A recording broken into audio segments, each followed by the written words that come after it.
মানিকগঞ্জে স্বর্ণ ছিনতাইয়ের ঘটনায় অবশেষে সামনে এলো চাঞ্চল্যকর তথ্য। পুরো ঘটনায় ছিল সাজানো নাটক, এমনটাই জানিয়েছেন পুলিশ সুপার ইয়াসমিন খাতুন। আজ দুপুরে আয়োজিত এক সংবাদ সম্মেলনে তিনি বিস্তারিত তুলে ধরেন।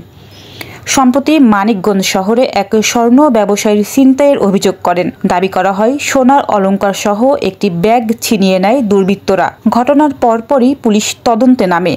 তবে সিসিটিভি ফুটেজ ও প্রযুক্তি ব্যবহার করে পুলিশ জানতে পারে ঘটনাটি ছিল পূর্ব পরিকল্পিত।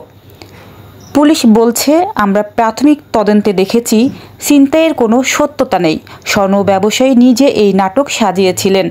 আমরা ইতোমধ্যে কয়েকজনকে আটক করেছি এবং জিজ্ঞাসাবাদ চলছে। পুলিশ জানিয়েছে, নিজেদের আর্থিক সংকট ঢাকতেই এমন পরিকল্পনা করা হয়েছিল। আটককৃতদের কাছ থেকে কিছু আলামতও উদ্ধার করা হয়েছে। এই ঘটনায় দায়ের করা হয়েছে মামলা। তদন্ত চলছে বলে জানানো হয় সংবাদ সম্মেলনে। ছিনতাই নয়, স্বর্ণ চুরির নাটক মানিকগঞ্জে এমন ঘটনার খবরে বিস্মিত স্থানীয়রা। আর পুলিশ বলছে, এমন প্রতারণায় যারা জড়িত কাউকে ছাড় দেওয়া হবে না।